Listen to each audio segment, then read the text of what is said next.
Salut copain. Et si j'avais raison finalement? Je sais pas, hein, je sais pas pour avoir raison. Mais tu vois, le sophisme, modifier la définition des mots, ça n'existe pas depuis aujourd'hui. Si déjà au temps des Grecs, ils faisaient ça, hein, de modifier, parce que pourquoi on change de langage? Pourquoi on n'est pas resté au langage latin, par exemple? Le français, ça vient du latin. Pourquoi on n'a pas continué avec le latin? Oh, le latin, c'est compliqué, c'est une vieille langue. Mais Mais non, c'est comme le français. Le français, c'est hyper compliqué comme langue. C'est plus compliqué que le chinois à apprendre. Mais quand tu es né français, que tu es né, et puis que depuis petit, on t'a parlé français, pour toi, ça, c'est pas compliqué le français. Enfin, ouais, il y a des règles à la con, mais je veux dire, c'est naturel. Si tu étais né dans le latin, puis que tu parlerais latin depuis gamin, le latin, ce serait naturel, quoi. Il n'y aurait rien de compliqué là-dedans, quoi. Tu vois ce que je veux dire?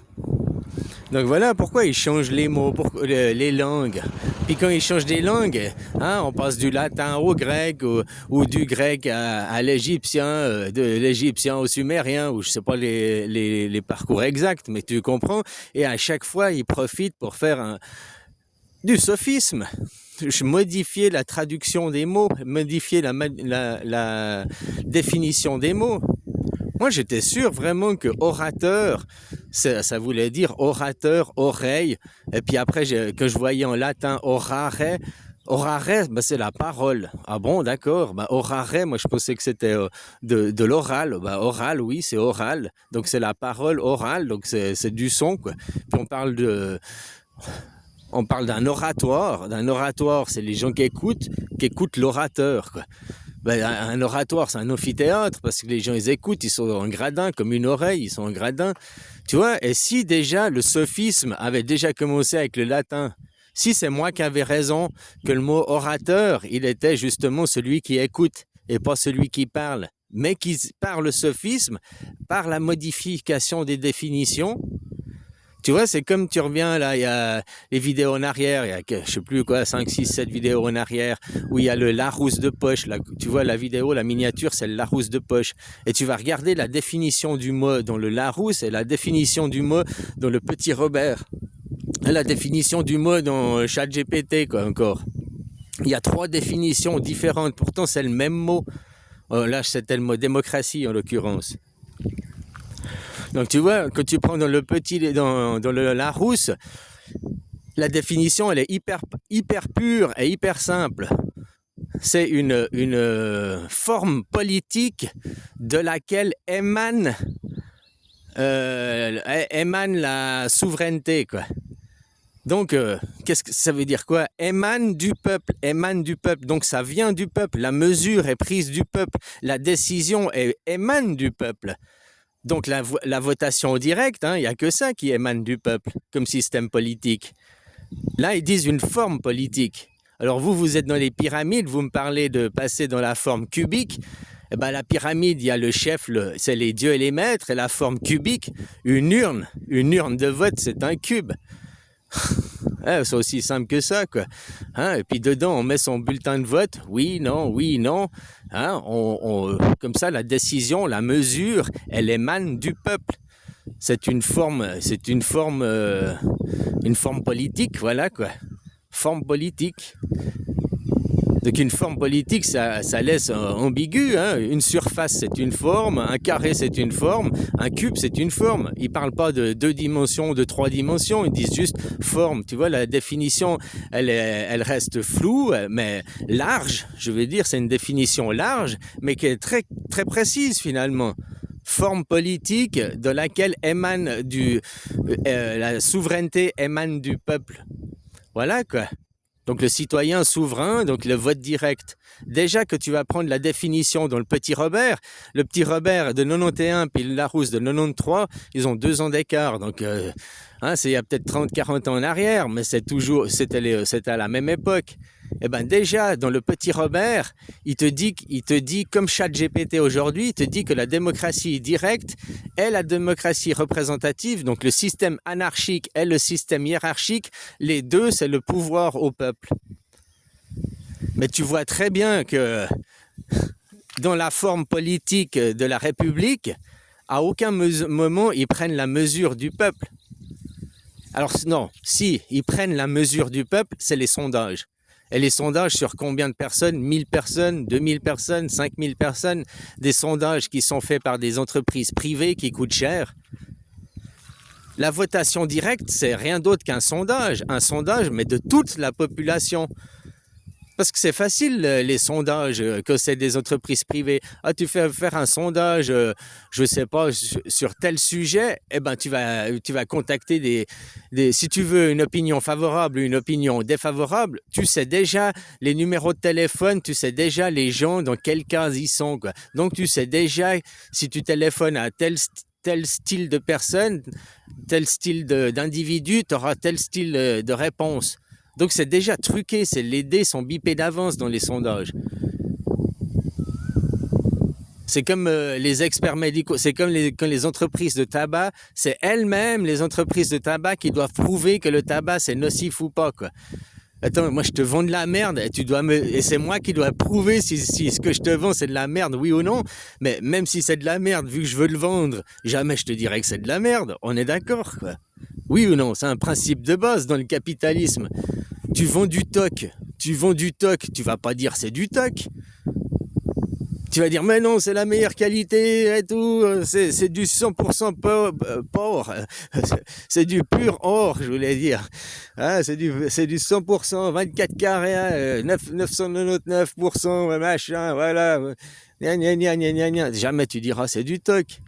Alors quand on demande au fournisseur, au fourgateur de lui-même amener le certificat si c'est du toc ou pas, mais on se fout royalement de la gueule du monde. Réfléchis comme ça, c'est ça. Hein. En pharmaceutique et dans plein d'autres, le gouvernement te dit nous n'avons pas les experts, alors qu'ils les ont, hein, parce qu'ils sont fabriqués, ils sortent des écoles des ingénieurs, ils sortent des écoles publiques, donc voilà, hein, ils les ont les ingénieurs, ils ont qu'à les recruter pour après aller vérifier, puis payer les études publiques, les impôts ils servent à ça, quoi. Ah non, c'est trop cher.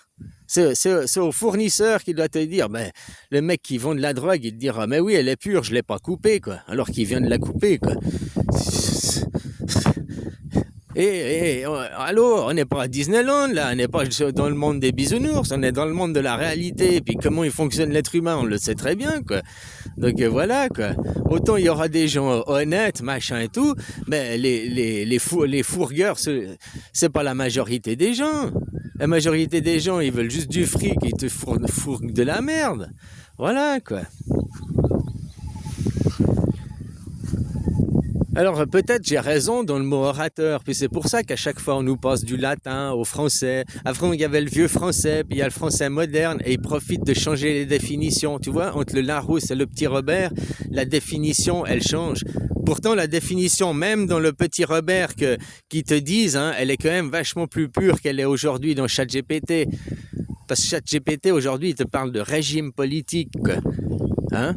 Et puis même dans la définition du Petit Robert, il disait dont le peuple a la souveraineté. Dans la démocratie représentative, le peuple n'a pas la souveraineté. Tu vois, c'est ça le sophisme des gens, la croyance des gens. Maintenant, je te montre la vidéo ici. Bon, je peux très bien te faire croire que c'est le soleil qui est en train de se coucher que tu regardes. Ah, toi, tu vois le soleil au fond, voilà. Mais l'horizon, tu sais pas si c'est l'est ou l'ouest. Bon, si la vidéo elle est assez longue, tu reverras le mouvement du soleil. Mais si je fais un short vidéo de 2 minutes, tu vois pas le mouvement du soleil. Puis je peux très bien te faire croire que c'est le soir maintenant, puis pas le matin. Bon là, il y a les nuages. Mais s'il n'y avait pas les nuages, il fait déjà très lumineux, quoi. Tu vois?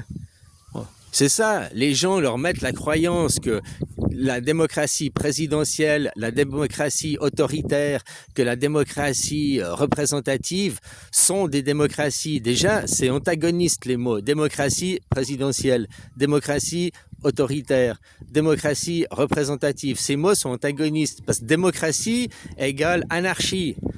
Et président égale représentant égale hiérarchie. Tu vois que c'est antagoniste ces mots, quoi. Démocratie, c'est pas autoritaire vu que c'est le choix du peuple. vu que c'est ça émane du peuple, c'est le choix du peuple. Donc c'est pas autoritaire. Du moment que la démocratie est autoritaire, c'est que c'est plus la démocratie. C'est qu'il y a des chefs qui prennent le contrôle et qui deviennent autoritaires. Parce que la démocratie en elle-même, c'est un système, c'est un bout de papier, elle ne fait rien en elle-même.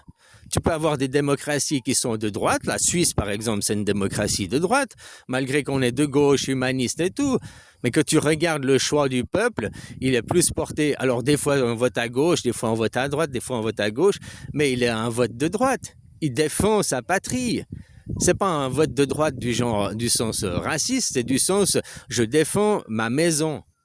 J'accepte les visiteurs dans ma maison, je suis un restaurant, c'est comme tu as un café-restaurant, quoi. Tu acceptes les visiteurs, les gens qui viennent manger, machin et tout, mais dans le restaurant, c'est le lieu privé. Un restaurant, c'est pas un lieu public, mais c'est un lieu privé, le restaurant. C'est le patron qui fixe les règles.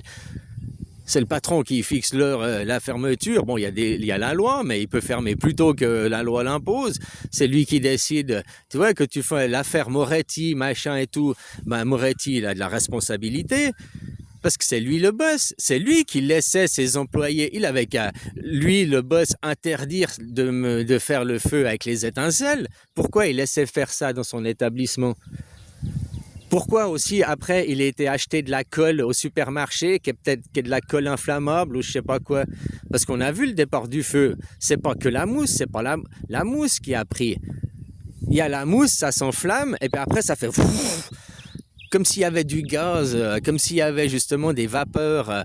Ça s'est tout enflammé d'un coup. Et puis ça correspond à l'endroit où il y avait la colle, quoi.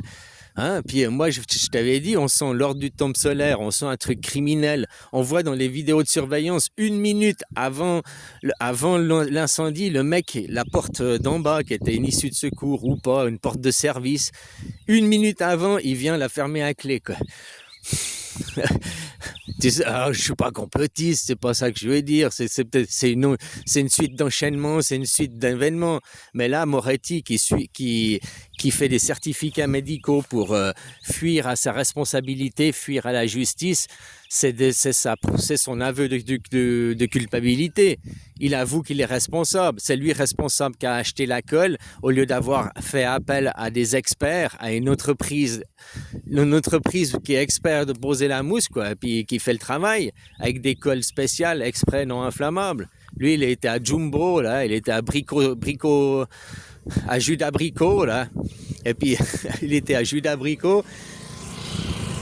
Et puis il a acheté parce que c'était moins cher, il a demandé au barman de faire, donc il est déjà responsable de ça, de peut-être pas avoir acheté les bons ingrédients, les bons outils, hein, voilà. Après, c'est pas une personne qualifiée.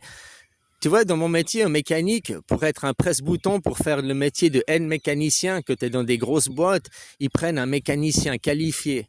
C'est juste une question d'assurance. Parce que si tout d'un coup tu as de la gogne, si tout d'un coup une série tu fais faux, tu es remboursé par les assurances si c'est un mécanicien qualifié qui a fait l'erreur. Tandis que si c'est un mécanicien qui était là, c'est qu'il n'est pas qualifié, qu'il n'a pas le CFC de mécanicien, alors l'assurance elle rembourse pas. Tu vois, c'est comme le détroit d'Ormuz, il est bloqué parce que les assurances, il n'est pas bloqué parce que l'Iran il bloque les États-Unis et ses alliés, c'est tout, hein. Autrement les autres ils peuvent passer, quoi. Hein? Mais c'est qui a bloqué? C'est les assurances en disant nous vous assurons pas, nous vous donnons plus de couverture d'assurance. C'est eux qu'on fait le plus chier, quoi.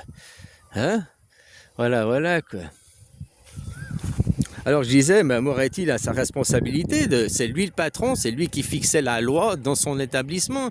S'il laissait faire des choses qui pouvaient, si ça n'aurait pas été aujourd'hui, cette fois-là, ça aurait été peut-être 2 mois après ou 2 ans après, un jour ça aurait fini par arriver, c'est tout, quoi. Puis maintenant, pourquoi c'est pas arrivé avant? Eh ben c'est là qu'on peut se poser la question, parce que la mousse elle était vieille, mais il venait de faire le recollage, et puis laquelle colle il a utilisé? Colle inflammable, je te dis, on voit comme les vapeurs. Donc puis maintenant il veut se soustraire à sa responsabilité, quoi, au lieu d'assumer sa responsabilité, quoi.